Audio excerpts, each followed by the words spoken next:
digital brava waters လေးပြောပြပေးမှဖြစ်တယ် waters ကငွေပြန်ပေးချမ်းလာပြီเนาะဒီကောင်လေးကဒီမှာဆိုရင်49 stat ရှိရယ်ဒီ49 stat လေးကတစ်ပတ်ပြည့်သွားရင် coin ရမှာဖြစ်ပါတယ်เนาะအပေါ်မှာဆိုရင် 0.01 ဒေါ်လာလေးဖြစ်ပါတယ်ဒီဘက်ကတစ် coin ကတော့ coin 3000ပြည့်သွားတယ် SC coin 3000လေးပြည့်သွားတယ်ငွေထုတ်လို့ရမှာဖြစ်ပါတယ် C coin 3000ဆိုရင်5ဒေါ်လာရမှာဖြစ်ပါတယ်အောက်မှာပေါက်လေးနှိမ့်မယ်ဆိုရင်ဒါကျွန်တော်ရဲ့ refer invite code ပါအဲ့ code လေးထည့်မယ်ဆိုရင်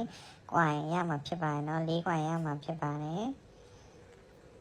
okay 4 coin ဆိုရင်လိုလေးရမှာဖြစ်ပါတယ်เนาะတခြား refer code တွေလည်းပြင်ပေးလို့ရပါတယ်အဲဒါဆိုရင်ကြော်ညာလေးတက်လာကြော်ညာလေးတက်ရင်အမားချစ်လေးနှိပ်ပေးလိုက်ရပါပြီဒီကောင်လေးကဒီနောက်ပိုင်းငွေပြန်ပေးလာပါပြီเนาะအဲဒီဘက်မှာဆို cash out ရှိမယ်ဒီဘက်မှာ test ရှိမယ်ခေါင်းနဲ့ရှိမယ်အခုလောလောဆယ်ကျွန်တော် cash out ကိုပြပေးပါမယ်ငွေထုတ်တဲ့နေရာလေးကိုပြပေးမှဖြစ်ပါတယ်ငွေထုတ်တဲ့နေရာကတော့ cash out လေးနှိပ်ရမှာဖြစ်တယ်ဒီဘက်မှာ coin 3000ရှိမယ်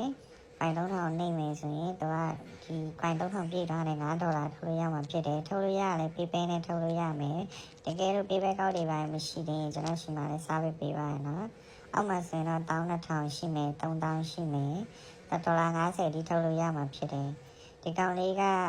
ငွေလဲအပေးချမ်းလာလို့ဒီနောက်ပိုင်းလဲလောက်ရတာပိုပြီးစင်ပြေလာเนาะဒီဘက်မှာတော့ task ပါ task က daily check in ဝင်လိုက်မယ်ဆိုရင်ဒါတစ်ခွင်ရပါတယ်ဒါနေ့တိုင်း daily check in လုပ်ပေးရပါမယ်အောက်မှာလဲ Telegram နေပါ daily check in လုပ်လို့ရပါတယ်ဒီဘက်က bonus ပါဒီဘက်ကတော့ play ပါဒီဘက်က game ဆော့ရင်လည်းသူက coin တက်ပါတယ်ဒီဘက်က return ပါ return ကတော့ငွေထုတ်တဲ့နေရာဖြစ်တယ်ဒါကျွန်တော်ဖုန်းလောက်ပြပေးထားဖြစ်ပါတယ်ဒီလိုဖုန်းလောက်မယ်ဆိုရင်ဒီလို coin လေးတက်လာဖြစ်ပါတယ်ဖုန်းလောက်တာနဲ့ coin တက်တယ်ဆိုတော့တော်တော်အဆင်ပြေပါเนาะဒါလေးကိုငွေထုတ်မယ်ဆို PayPal နဲ့ထုတ်ရမှာပါ